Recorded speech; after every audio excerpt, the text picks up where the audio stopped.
His hands made him a millionaire. His accident made him a ghost. This is the story of Dr. Samuel Chen, the surgeon who saved 500 lives and disappeared from the world. He was once the most sought-after plastic surgeon in Manhattan. His waiting list stretched 6 months. His fees were astronomical.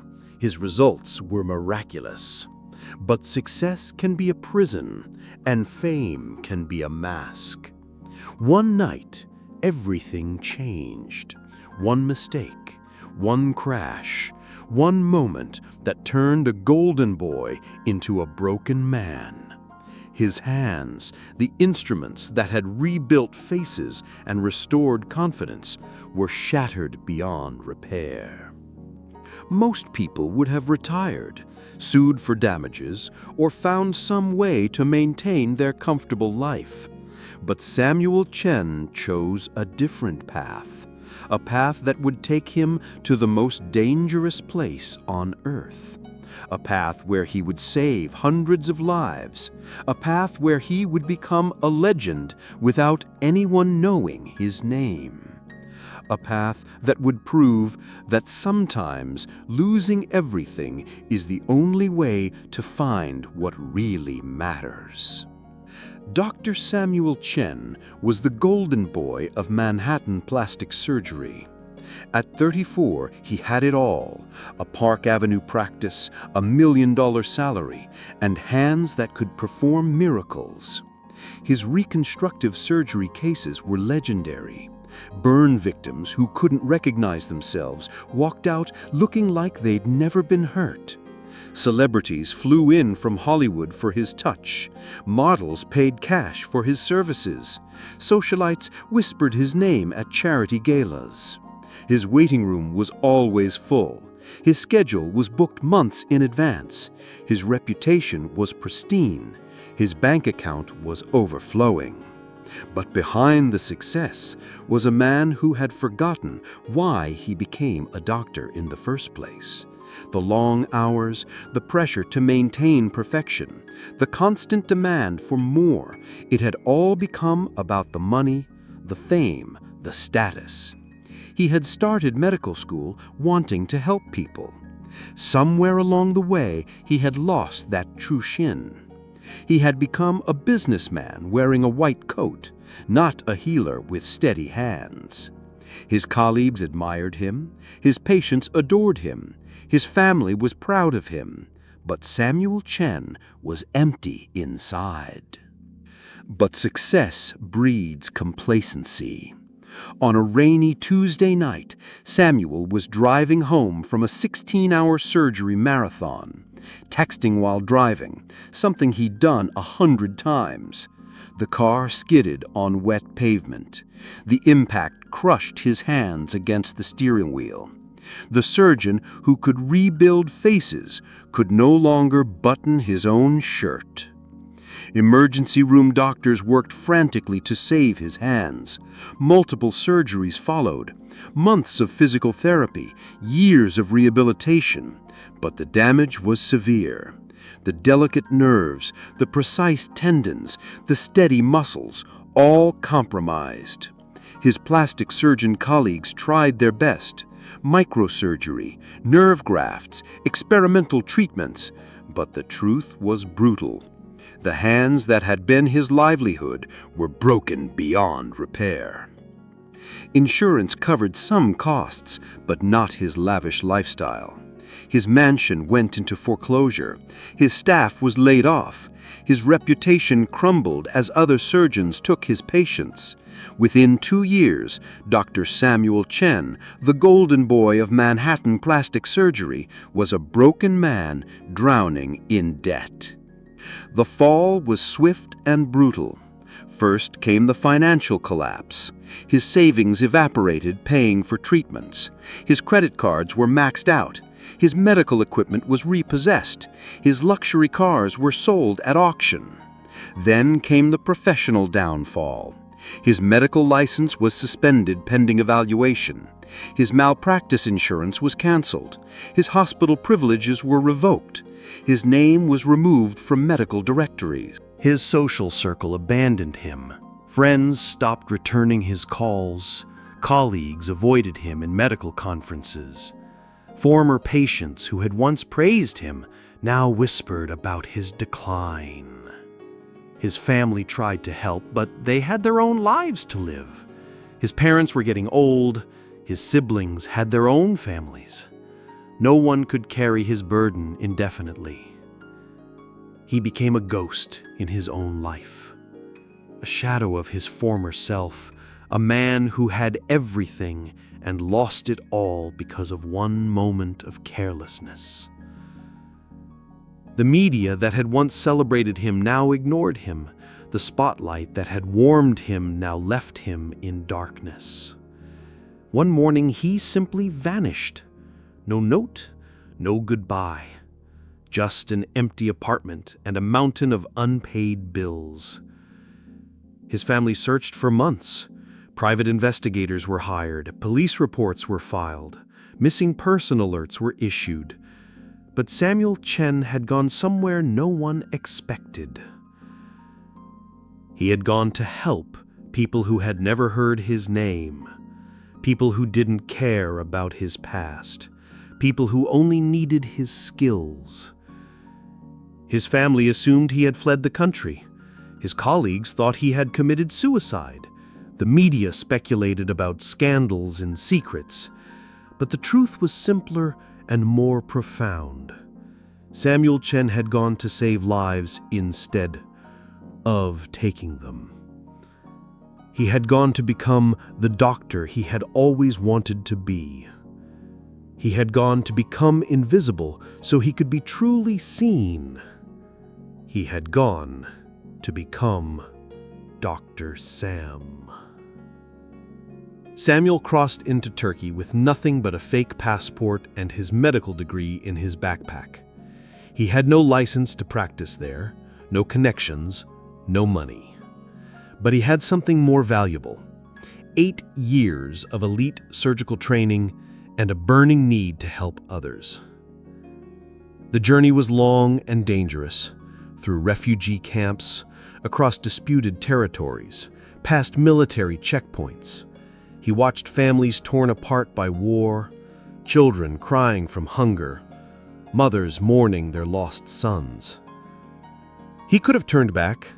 He could have found a safe hospital in a developed country.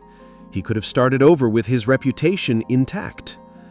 But something called him forward. The sound of suffering that no amount of money could silence, the sight of pain that no luxury could erase. He arrived at the Turkish-Syrian border on a Thursday morning. The landscape was harsh and unforgiving. The sun was brutal. The work would be harder than anything he had ever known. But for the first time in years, Samuel felt alive. He walked into Al-Amal Hospital, Hope Hospital, a collection of tents and prefabricated buildings that housed the wounded, the sick, and the desperate. The director, Dr. Ayşe Özkan, was skeptical of this well-dressed foreigner who spoke perfect Turkish but carried himself like someone from another world. "I need work," Samuel said simply. "I don't need money." The Al-Amal Hospital was a tent in the desert, staffed by overworked volunteers and outdated equipment. When a 7-year-old girl arrived with severe burns from a bomb explosion, the local doctors said there was nothing they could do. Her name was Lion.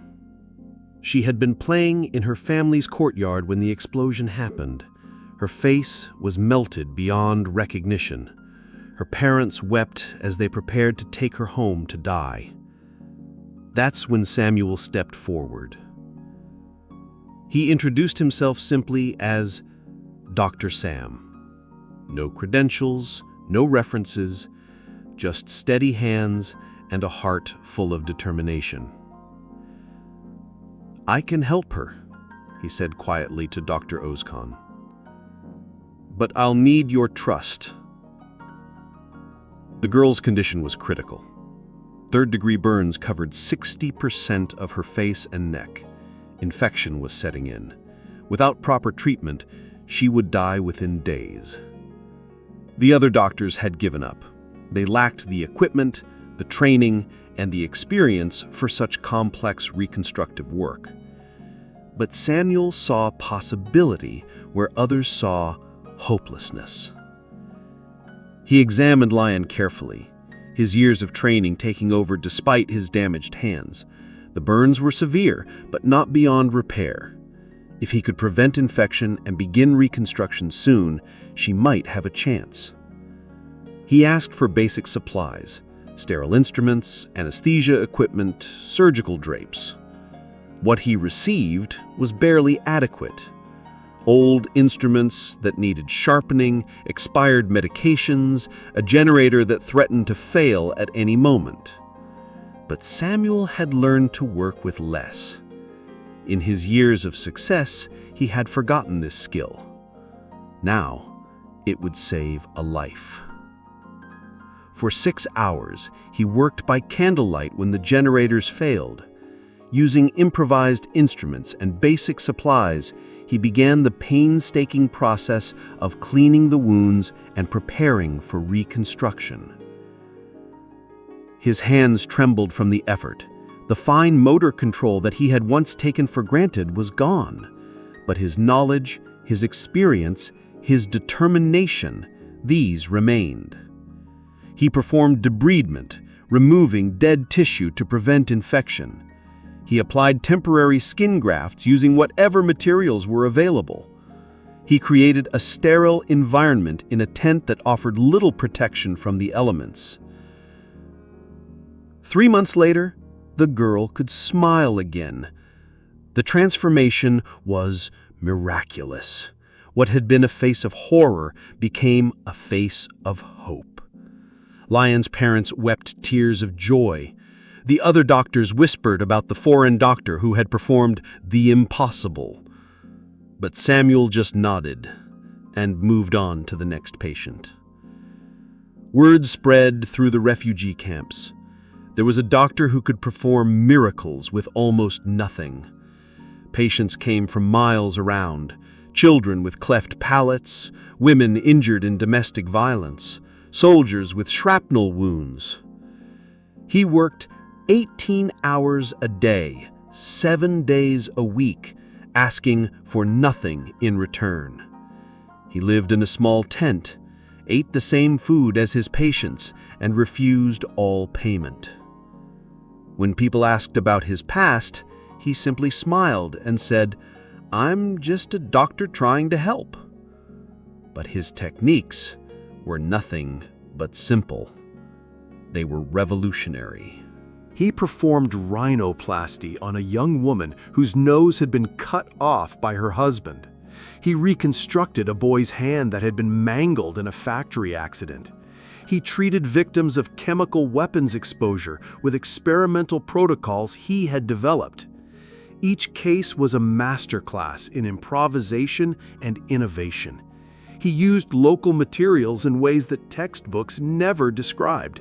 He adapted advanced techniques to primitive conditions with stunning success. The hospital's success rate soared, mortality rates dropped, patient satisfaction increased dramatically. Dr. Ozkan began to rely on Samuel more and more. She didn't know his real name, his background, or his qualifications. She only knew that he saved lives that should have been lost. But his anonymity came at a cost. Samuel couldn't publish his research. He couldn't attend medical conferences. He couldn't consult with colleagues about difficult cases. He worked in isolation, relying only on his memory and his instincts. When complications arose, he had to solve them alone. He missed the camaraderie of medical school, the collaboration of hospital teams, the satisfaction of academic recognition. But he also discovered something he had never known: the pure joy of healing without expectation. No board meetings, no insurance forms, no legal liability. Just a patient who needed help and a doctor who could provide it. He slept better than he had in years.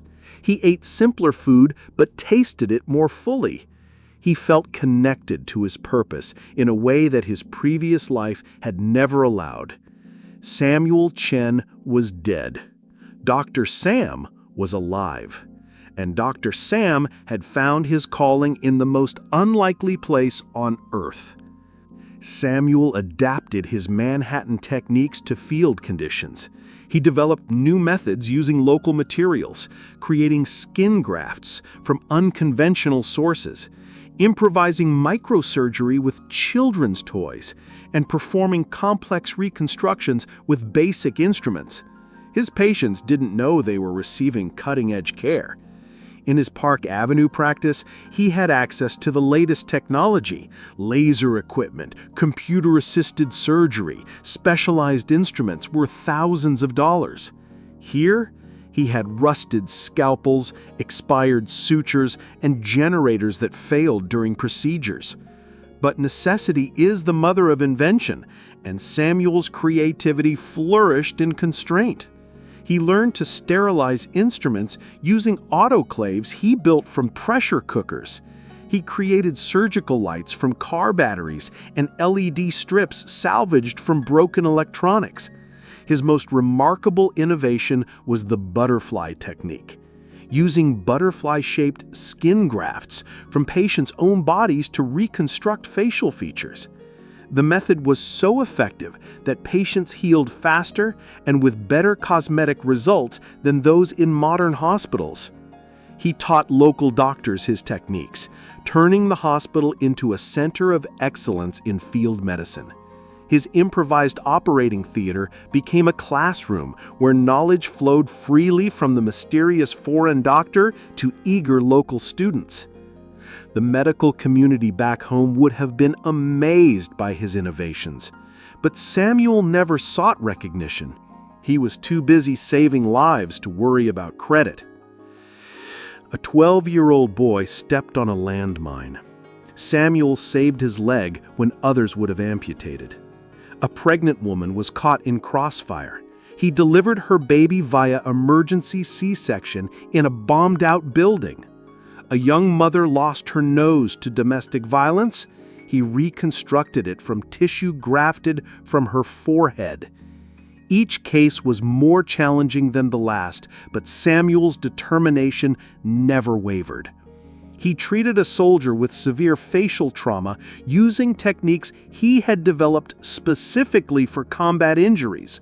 He performed reconstructive surgery on a child born with severe birth defects, giving the child a face that would allow normal social development. One of his most memorable cases was a young girl who had been burned in a chemical attack. Her entire body was scarred, but her face was completely destroyed.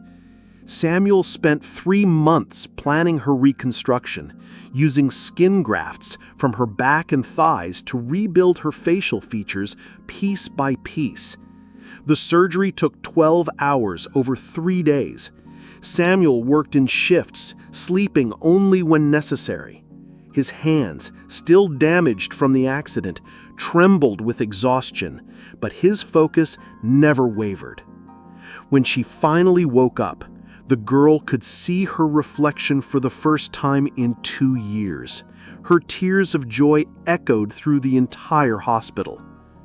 Word of his successes spread to other refugee camps, to neighboring countries, to international aid organizations. Requests for his services poured in from hospitals across the region. But Samuel couldn't be everywhere. Instead, he focused on training others, creating a network of skilled surgeons who could carry on his work. By his 3rd year, Samuel had personally treated over 200 patients, but his impact went beyond individual cases. He trained local doctors in advanced techniques, established sterilization protocols, and created a system that saved countless more lives. The hospital's mortality rate dropped by 60%. Infection rates plummeted. Patient satisfaction scores soared. International observers came to study what they called the Al-Amal miracle.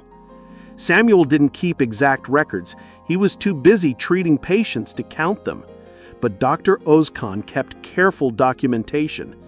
By the end of his 4th year, the numbers were staggering. Over 300 direct surgical interventions, more than 100 emergency procedures, countless consultations and training sessions. The hospital had become a beacon of hope in a region defined by despair.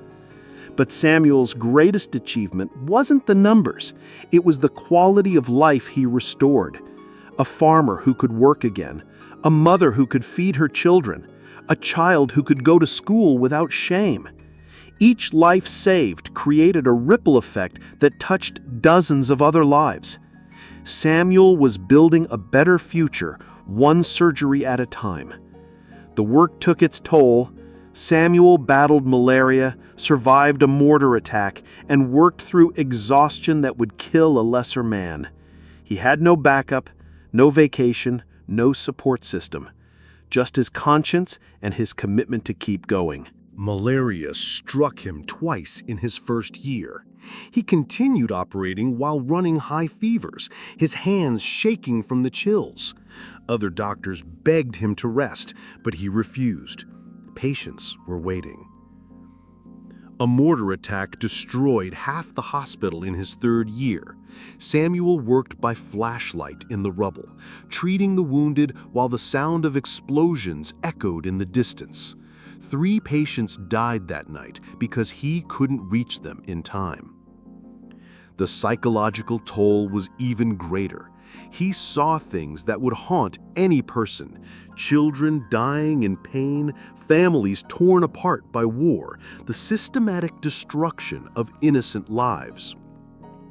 But Samuel found strength in his purpose. Every life saved was a victory against the darkness. Every smile restored was a triumph over despair. He developed coping mechanisms that would have seemed impossible in his old life. Meditation in the quiet hours before dawn, prayer in whatever form felt authentic, connection with his patients that went beyond medicine. Despite his incredible skills, Samuel maintained his anonymity. He destroyed all records that could trace his identity, used only his alias, and never contacted his past life. To the world, Dr. Sam was just another volunteer doctor, but his work was extraordinary. He wrote his patient files in code, using only first names and approximate ages. He avoided cameras, refused interviews, and turned down every request for personal information. When international journalists came to document the hospital's success, Samuel stayed in the background. He let Dr. Özkan take the credit, knowing that recognition would bring more resources to help more patients. His past life felt like a dream from another existence. The mansion, the money, the fame, all of it seemed irrelevant compared to the satisfaction of healing. But the secret weighed on him sometimes. He missed his family, wondered if they were worried about him, questioned whether he had the right to disappear so completely. Still, he knew that revealing his identity would end his work. The legal complications of practicing without a license, the media circus, the expectations, all of it would distract from. Sarah Martinez was an investigative journalist chasing stories of medical heroes in conflict zones. She'd heard rumors of a mysterious surgeon at Al-Amal Hospital, but expected to find another overworked volunteer. What she found changed her career and her life. Sarah had built her reputation on exposing corruption and human rights violations. War crimes, government cover-ups, corporate malfeasance, these were her specialties. But something about the stories from the Turkish-Syrian border intrigued her differently. The report spoke of miraculous recoveries, impossible survival rates, and surgical techniques that shouldn't be possible in field conditions. Local doctors described a foreign surgeon whose hands seemed to perform magic, whose knowledge transcended the limitations of the hospital. Sarah arrived at Alamal Hospital expecting to find propaganda or exaggeration. Instead, she found a medical miracle unfolding in real time. The hospital was cleaner than any field hospital she had seen. The staff was better trained. The equipment, while basic, was maintained to exacting standards. And the patients? They were healing at rates that defied medical logic. But the mysterious surgeon remained elusive. Dr. Sam, as everyone called him, was always in surgery or consultation. He avoided cameras, declined interviews, and spoke only when necessary. Sarah's journalistic instincts told her there was more to this story than met the eye. While researching patient files, Sarah noticed something impossible. The surgical techniques documented in Samuel's cases were years ahead of what should be available in a field hospital. The precision, the innovation, the results, they were the work of someone with world-class training. She began cross-referencing case files with medical databases, surgical textbooks, and academic papers. Malaria struck him twice in his first year. He continued operating while running high fevers, his hands shaking from the chills. Other doctors begged him to rest, but he refused. Patients were waiting. A mortar attack destroyed half the hospital in his third year. Samuel worked by flashlight in the rubble, treating the wounded while the sound of explosions echoed in the distance. 3 patients died that night because he couldn't reach them in time. The psychological toll was even greater. He saw things that would haunt any person. Children dying in pain, families torn apart by war, the systematic destruction of innocent lives. But Samuel found strength in his purpose. Every life saved was a victory against the darkness. Every smile restored was a triumph over despair. He developed coping mechanisms that would have seemed impossible in his old life. Meditation in the quiet hours before dawn, prayer in whatever form felt authentic, connections with his patients that went beyond medicine. Despite his incredible skills, Samuel maintained his anonymity. He destroyed all records that could trace his identity, used only his alias, and never contacted his past life. To the world, Dr. Sam was just another volunteer doctor, but his work was extraordinary. He wrote his patient files in code, using only first names and approximate ages. He avoided cameras, refused interviews, and turned down every request for personal information. When international journalists came to document the hospital's success, Samuel stayed in the background. He let Dr. Oddscan take the credit, knowing that recognition would bring more resources to help more patients. His past life felt like a dream from another existence. The mansion, the money, the fame, all of it seemed irrelevant compared to the satisfaction of healing. But the secret weighed on him sometimes. He missed his family, wondered if they were worried about him, questioned whether he had the right to disappear so completely. Still, he knew that revealing his identity would end his work. The legal complications of practicing without a license, the media circus, the expectations, all of it would distract from the patients. So, Dr. Sam remained a ghost, a legend without a name, a hero without recognition. And in that anonymity, he found his truest self. Sarah Martinez was an investigative journalist chasing stories of medical heroes in conflict zones.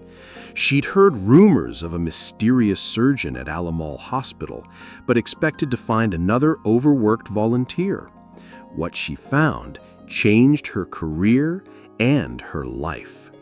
Sarah had built her reputation on exposing corruption and human rights violations. War crimes, government cover-ups, corporate malfeasance, These were her specialties.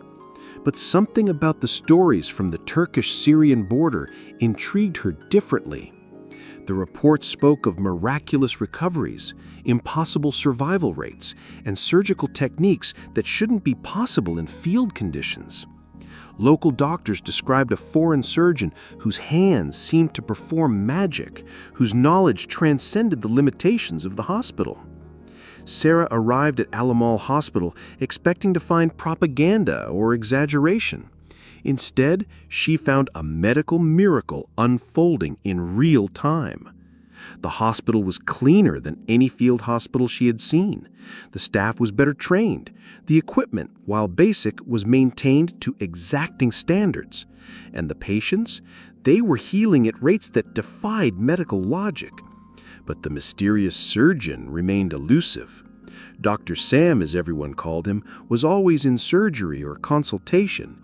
He avoided cameras, declined interviews, and spoke only when necessary. Sarah's journalistic instincts told her there was more to this story than met the eye. While researching patient files, Sarah noticed something impossible. The surgical techniques documented in Samuel's cases were years ahead of what should be available in a field hospital.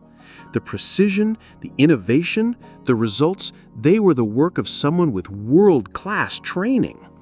She began comparing case files with medical literature, a facial reconstruction that matched techniques published in prestigious journals, a burn treatment protocol that had only been developed in top-tier hospitals, microsurgical procedures that required specialized equipment and extensive training. The documentation was sparse. Dr. Sam didn't keep detailed records, but what existed was extraordinary. Sarah cross-referenced the techniques with medical databases, surgical textbooks, and academic papers. The match was too perfect to be coincidence. These weren't the improvisations of a field doctor making do with limited resources. These were the innovations of a surgeon with access to cutting-edge medical education, and Sarah dug deeper into the hospital's supply orders. Expensive sutures that shouldn't have been available, specialized instruments that had been donated by unknown sources, medical textbooks that were current with the latest research. Someone was quietly providing the hospital with resources that rivaled those of major medical centers. Sarah began digging deeper. She cross-referenced surgical methods with medical journals, traced supply orders, and interviewed former patients who'd traveled to other hospitals. The trail led her to medical conferences in Geneva, London, and New York, all featuring the same revolutionary techniques. She discovered that several of Dr. Sam's procedures had been published in medical journals, but under different names. The authors were prominent surgeons from prestigious institutions, none of whom had ever worked in a field hospital. Sarah's investigation took her to medical schools, research facilities, and professional associations. She found conference presentations, academic papers, and clinical studies that matched Dr. Sam's work exactly. The surgical technique for facial reconstruction had been pioneered by Dr. Samuel Chen at Columbia University Medical Center. The burn treatment protocol had been developed by the same surgeon at Manhattan Plastic Surgery Hospital. The microsurgical innovations had earned awards and recognition in medical communities worldwide. But Dr. Samuel Chen had disappeared 5 years ago. His medical license had been suspended. His practice had been closed. His colleagues assumed he had left the country or died in obscurity. Yet here, in a tent hospital on the Turkish-Syrian border, his techniques were being performed with stunning precision by a mysterious doctor who refused to give his name. One name kept appearing in her research: Dr. Samuel Chen, the vanished Manhattan surgeon. The timeline matched perfectly. The techniques were identical. The handwriting on old medical notes was the same. Sarah had found her story, but she had also found a man who'd sacrificed everything for others. She dug into Samuel's past life, his rise to fame, his spectacular fall from grace, his mysterious disappearance. The pieces of the puzzle fit together with mathematical precision. The accident that had destroyed his hands, the financial ruin that had ended his career, the family that had searched for him in vain, the medical community that had written him off as another casualty of success. Sarah found old photographs of Samuel Chen, the confident surgeon with perfect hands, the celebrity doctor surrounded by admirers, the broken man who had vanished without a trace. She compared these images with her observations of Dr. Sam. The same build, the same mannerisms, the intensity in his eyes, the way he held his hands when not operating, the slight tremor that betrayed his damaged nerves, the focused expression that never wavered during surgery. The evidence was overwhelming. Dr. Sam was Dr. Samuel Chen. But Sarah also understood the magnitude of what she had discovered. This wasn't just a story about a missing surgeon. This was a story about redemption, sacrifice, and the true meaning of healing. When Sarah finally confronted Samuel, he didn't deny it. He simply said, "Some stories don't need to be told. Some heroes don't need to be famous." But Sarah knew the world needed to know about Dr. Sam. She found him in the middle of a complex reconstructive surgery on a child who had been caught in a bombing. His hands, still damaged, moved with the precision of years of training. His focus was absolute, his dedication complete. After the surgery, as he was removing his gloves, Sarah approached him. "Dr. Chen," she said quietly, "I know who you are." Samuel looked at her for a long moment, then he nodded slowly. "I suppose it was only a matter of time. What do you want?" "I want to tell your story. The world needs to know what you've done here." Samuel shook his head. "These people don't need fame. They need healing. My name doesn't matter." "But it does matter," Sarah insisted. "Your sacrifice, your dedication, your innovation, it inspires others. It shows what's possible when we put healing above everything else." Samuel was quiet for a long time. Finally, he looked at her with tired but determined eyes. "Then tell it well," he said, "but tell it for them, not for me."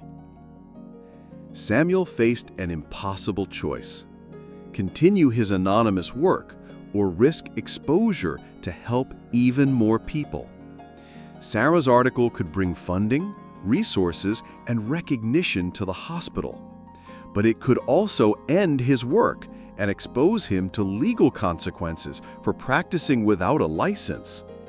The weight of the decision pressed down on him like the desert sun. For 8 years, he had lived in the shadows, healing without recognition, saving lives without reward. The anonymity had been his protection and his purpose. But Sarah was right. His story could inspire others, attract resources, and ultimately save more lives than he could save alone. The hospital could become a training center for field surgeons. His techniques could be taught to doctors worldwide. His experience could inform medical policy and humanitarian efforts. Yet exposure meant complications. Legal issues with his suspended license, media attention that would distract from patient care, expectations that might overwhelm the simple mission of healing. Dr. Oskan found him staring at the desert sunset, wrestling with his decision. "You have given so much already," she said. "Perhaps it is time to let others help you help more people." Samuel considered her words. He thought about Leon, the little girl whose smile had been his first miracle. He thought about the hundreds of others whose lives he had touched. He thought about the thousands more who still needed help. My patients don't care about my name. They care about living. If revealing who I am helps more people live, then that's what I must do. But he made one condition. Sarah would protect his identity until he was ready. He needed time to prepare the hospital, the staff, and himself for what was coming.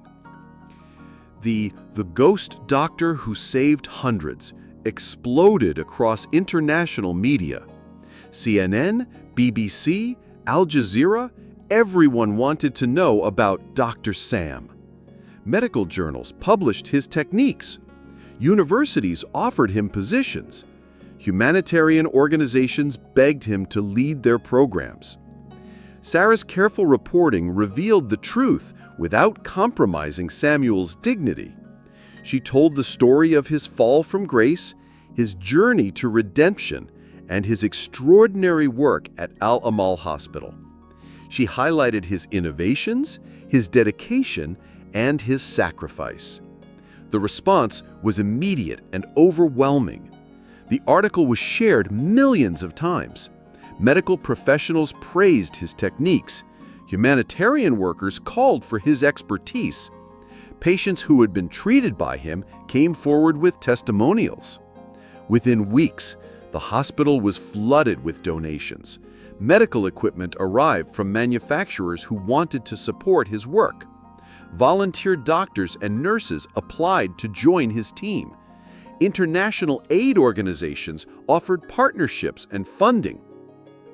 But the attention also brought complications. Government officials wanted to meet him.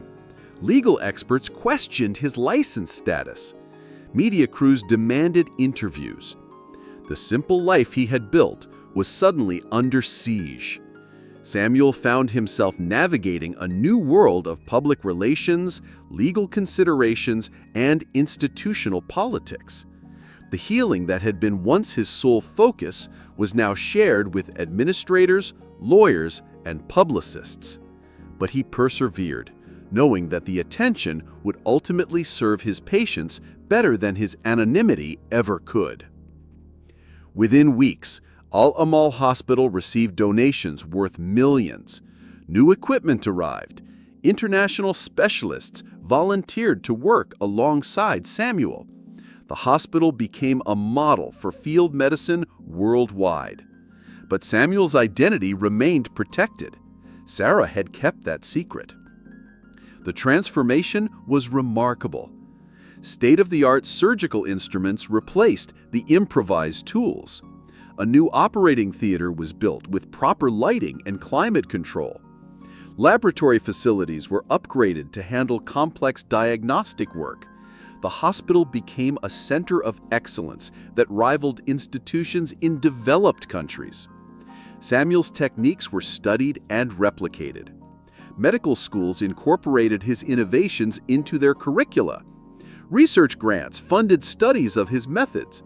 Professional associations created awards in his honor. But the real impact was in the lives saved. With better resources and more staff, the hospital could treat more patients with higher success rates. Mobile units were established to reach remote areas. Training programs were created to spread his techniques to other regions. Samuel found himself in a new role, not just a surgeon, but a teacher, administrator, and advocate. He trained dozens of doctors in his methods, established protocols for field medicine, and consulted on humanitarian medical programs worldwide. The work was different from his solitary healing in the tents, but it was equally fulfilling. Instead of saving hundreds of lives, he was enabling thousands to be saved. Samuel continued working at Al-Amal for 3 more years before retiring to train the next generation of field surgeons. His techniques are now taught in medical schools. The hospital he saved continues to serve thousands. And somewhere in the world, there are 500 people who live because one broken surgeon refused to give up. The Samuel Chen Institute for Field Medicine was established at Johns Hopkins University, funded by donations from his story. The institute trains doctors in humanitarian medicine, develops new techniques for resource-limited settings, and coordinates emergency medical response worldwide. Al-Amal Hospital became the Samuel Chen Center for Humanitarian Medicine, a beacon of hope in one of the world's most troubled regions. Thousands of patients are treated there each year using protocols developed by the mysterious doctor who once worked in the shadows. Samuel himself found peace in teaching. He established a program that brought promising young doctors to the border region, where they learned not just techniques, but the philosophy of healing without expectation.